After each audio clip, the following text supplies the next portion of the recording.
What's up, guys? Welcome back to Newswave. So with the reveal of that Metroid Dread Switch system that everyone keeps calling the OLED model for some reason, there were also talks around the accessories that were coming with that device, which includes the dock and even those newer looking Joy-Con controllers. Well, reports came out saying they were the same Joy-Con controllers, just a new color variant, but The Verge decided to follow up with Nintendo once again, specifically citing Joy-Con drift, and Nintendo's response was concerning. We'll go over that here today. Also, we're going to be talking about The Legend of Zelda Skyward Sword HD as Nintendo continues to do these announcements of quality of life features like every other day. One in particular seems to have just been discovered with no mention of it from Nintendo, at least yet. And we're also going to be talking about EA because, surprise, surprise, they've annoyed gamers once again. Guys, if you enjoy these videos, make sure that like button helps out a ton. And if you're new here to the Spawn Wave channel, make sure you subscribe down below and ring that notification bell so you can keep up to date with all the uploads here on the channel. And we're going to start today with Death Stranding Director's Cut. Specifically, though, the title for it, that being Director's Cut, because it appears that Kojima isn't too happy with that label for this re-release of Death Stranding. This over on Twitter, where he says, a director's cut in a movie is an additional edit to a shortened version that was either released reluctantly because the director did not have the right to edit it or because the running time had to be shortened. In the game, it is not what was cut, but what was additionally produced that was included, Director's Plus. So in my opinion, I don't like to call director's cut. Well, first of all, good news, it's a video game, it's not a movie. Well, I mean, that's for some people up for debate there, but I understand Kojima, he's technically right. Literally, yes, I get that that means that was stuff that was cut out and now it's being put back in. This appears to have been stuff that was created after the release, and it would typically go into like a Game of the Year edition, or they would just make up a title to go with it, maybe that's relevant to the story or the game's lore or something like that. And it would just be a re-release, either on the same system or a new system, just an attempt for them to sell it once again with downloadable content. Sure, Kojima's technically right, but for Sony, it's just their marketing. I mean, Ghost of Tsushima has Director's Cut. I guess somewhere they had focus groups or surveys, and I guess Director's Cut just polled really well. Also, it looks like Final Fantasy XIV is just rolling along, popularity at like an all-time high because the game is selling out, like digitally. Yeah, take a look at this over on Kotaku. Final Fantasy XIV is so popular, even the digital version sold out. If you go to buy it on Square's site, they have like their Square Enix store set up, it'll put you on a waiting list to then have the chance to buy the game, which I guess after you download it and install it, you would then be put into a queue just to be able to sign onto the server. Because for some of these MMOs, specifically a popular one like Final Fantasy XIV, if the servers are just full, you'll just kind of hang out and wait for the little queue number to kind of tick down, and then you can jump in there. But Final Fantasy XIV is rolling towards its big expansion launch in November with Endwalker, and they made like the game free to play for new players here, and it was cool to see that. But yeah, it looks like the game itself is just more popular than ever, and that's cool to see because the game certainly had a very rocky beginning way back in the day, but here it is now rolling along towards that Endwalker expansion in November. Here's hoping Square can get a lot of this, I guess, popularity figured out with a massive amount of new players coming in. Oh, and do you remember how we talked about Blue Box and that abandoned project, and there were conspiracy theories that it was a shell company set up by Kojima and it was all working towards the big Silent Hill reveal?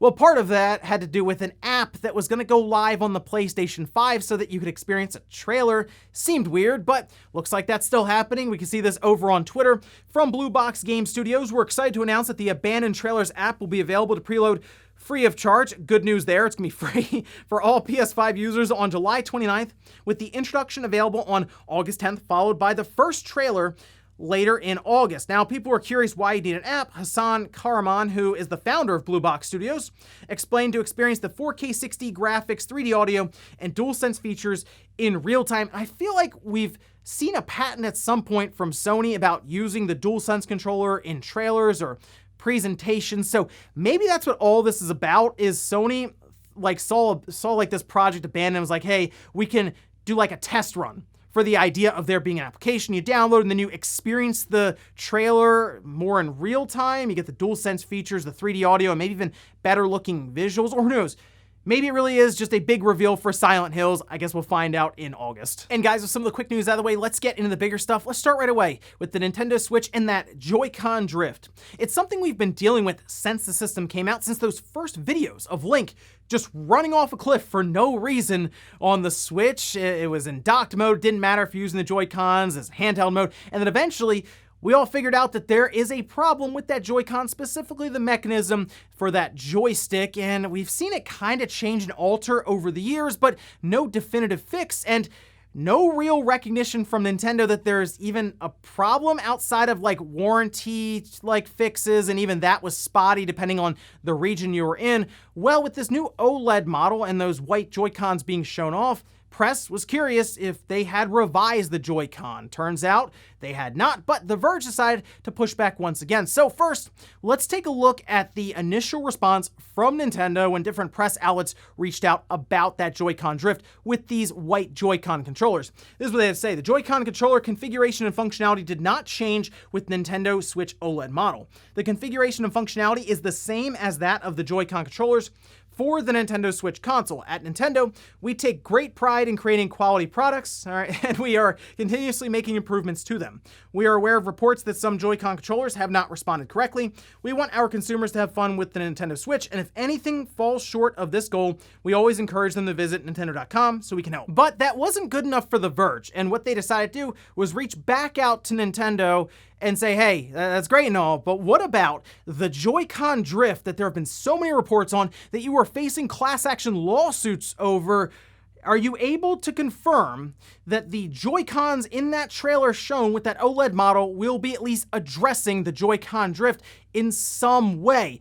And this is what Nintendo responded back. The Joy-Con controller configuration and functionality did not change with the Switch OLED. Okay, they basically just sent the exact same response over once again, this time to a more specific question about the Joy-Con drift. Essentially, Nintendo is just bypassing this question completely. They don't want to talk about it, they don't want to hear it, nothing with the Joy-Con drift. But they appear to understand that there is something going on. Obviously, they are facing those class action lawsuits. They are bypassing it, the question when it comes up from investors, mentioning quality products, and then on the other side, we see Joy-Con drift being an issue for a lot of people. I'd say more people than not have experienced some form of Joy-Con drift with their Switch at some point over the last 4.5 years. It's weird to think that it's been that long that we've been dealing with Joy-Con drift, but yes, it's been the entire generation, and it's just never really been worked out. And the fact that Nintendo is like refusing to mention or talk about it at all, sure, could have something to do with them being in the courtroom, or at least facing the idea of these class action lawsuits, and if they start admitting fault there, then that could probably be used against them in the courtroom. And we've seen these warranty repairs here and there throughout the world. It hasn't been as straightforward, though, unfortunately, across the board for everyone. And now everyone's just kind of wondering, is this going to be something that we're going to be facing throughout the rest of this generation? And I mean, probably. Here's the deal with these white Joy-Con controllers that we are seeing there. Even The Verge points out we're probably going to have to wait for somebody to get them on launch day, open them up, and just take a look at it. And yeah, I mean, that's probably something I'll be doing, right? I'll take the Joy-Con apart, I'll check it out, I'll see if there's any obvious difference to it. We'll check out the Switch OLED model itself internally, because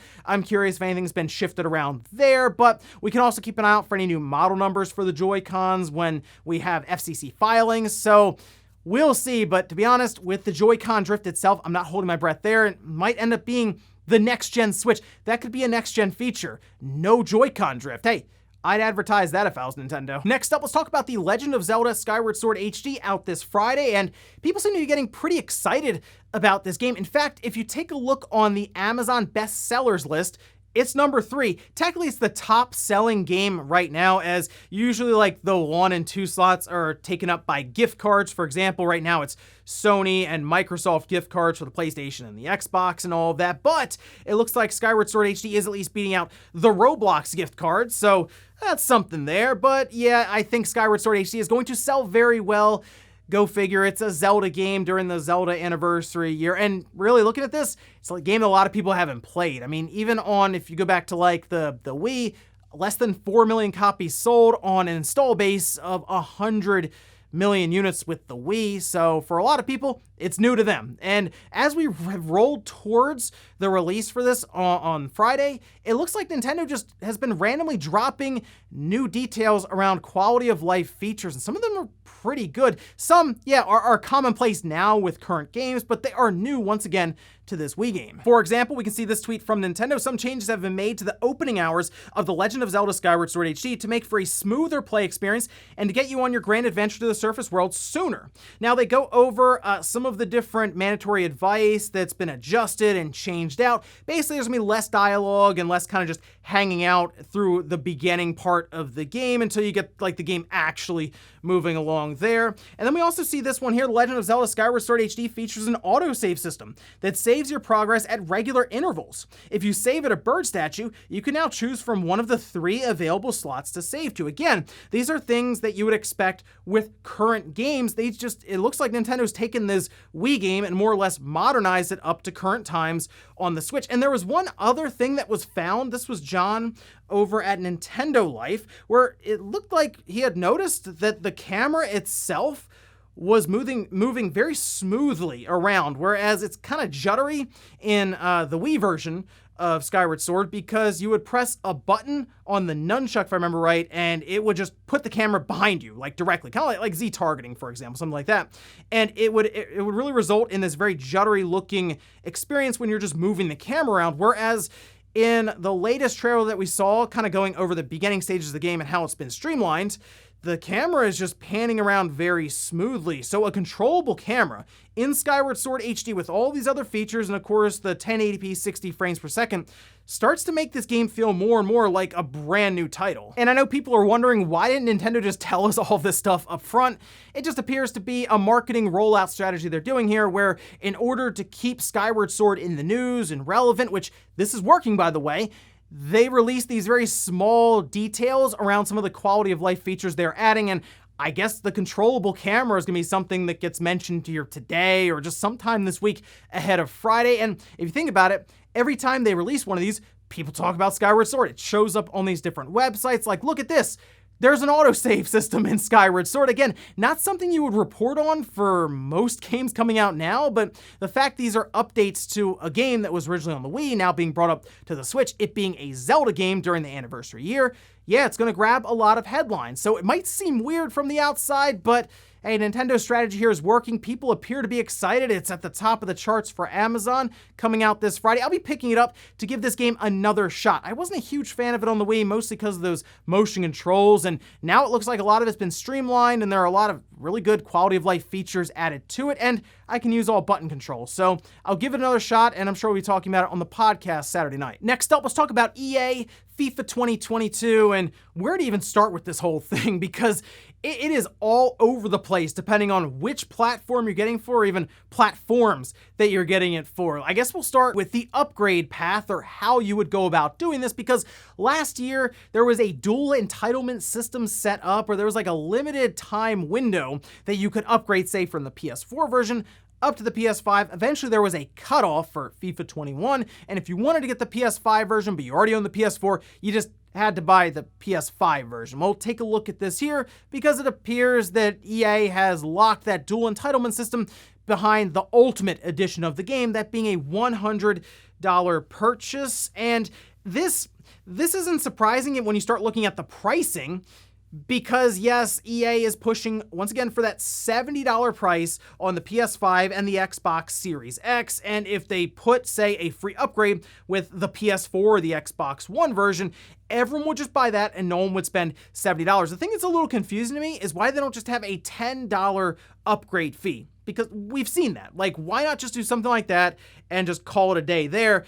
They just don't seem to want to do that. You have to buy the $100 version, and that way you can get both the PS4 and the PS5 version, along with a bunch of other random things here, which obviously is an issue if you're using something like the Xbox and you've become used to smart delivery. Gonna be a bit different when you do FIFA 2022 and you're like, okay, I'll get on the Xbox One and I'll just have an upgrade path to the Series X later on.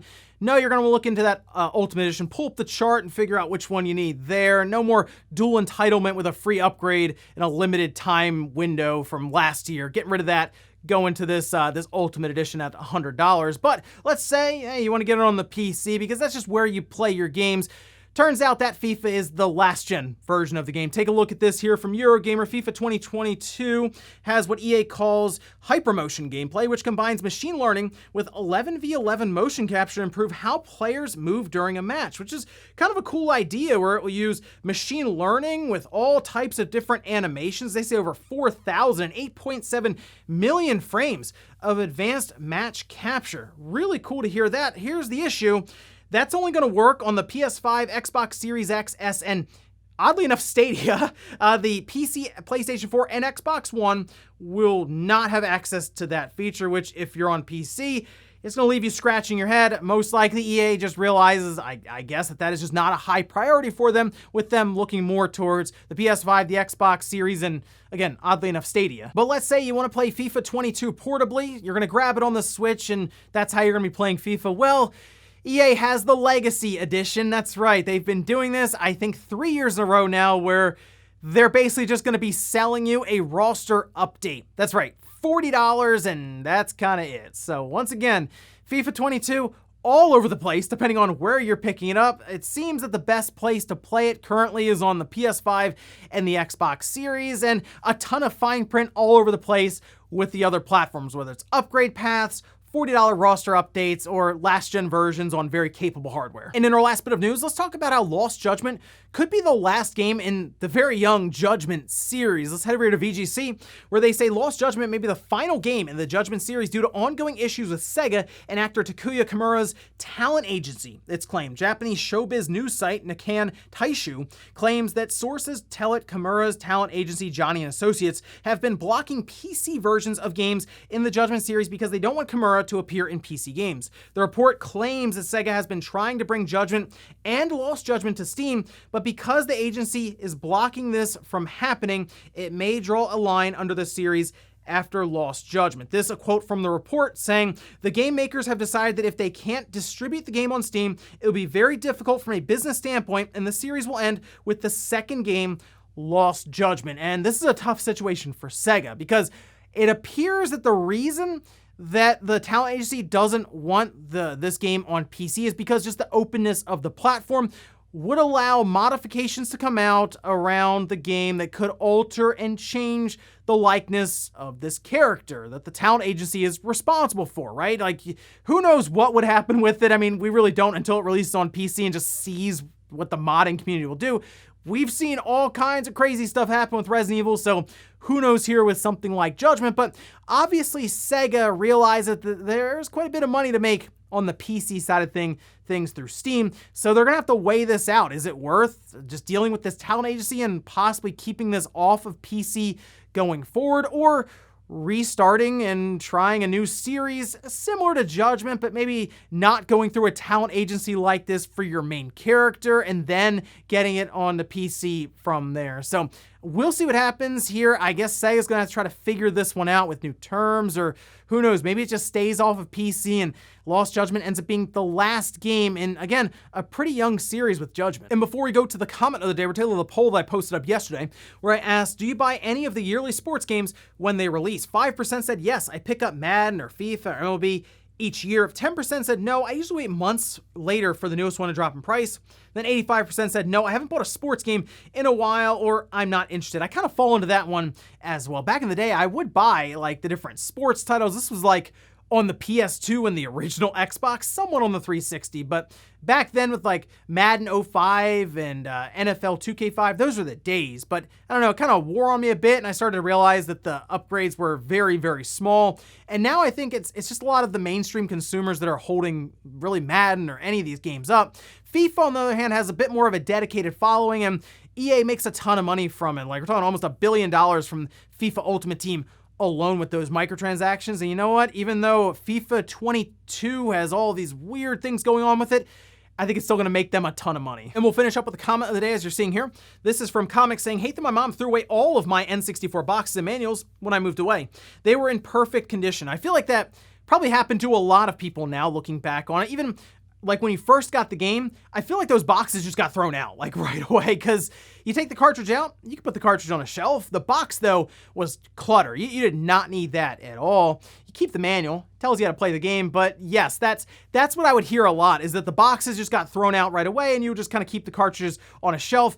Terrible now looking back on it, right? We're seeing these games sell for hundreds of thousands of dollars, and you just kind of think back on the days of when you're opening these up for the first time and they were sealed, and what it could have been now. And ladies and gentlemen, that's gonna do it here for Newswave. If you enjoyed this video, guys, hit that like button, really helps out. If not, hit the dislike. Leave comments down below about everything we talked about here today. There's the Nintendo just dodging all of these questions with some concerning response here for the Joy-Con drift issues. And do you think we'll have that resolved at all this generation, or are we just going the next several years still until a next-gen Switch before we get that one fixed? Also, what about the whole thing around EA and FIFA 22? And what about Lost Judgment? What do we do here with Sega and this talent agency? Can they work something out so it can finally go to PC? Thanks guys for watching, and I'll see you next time.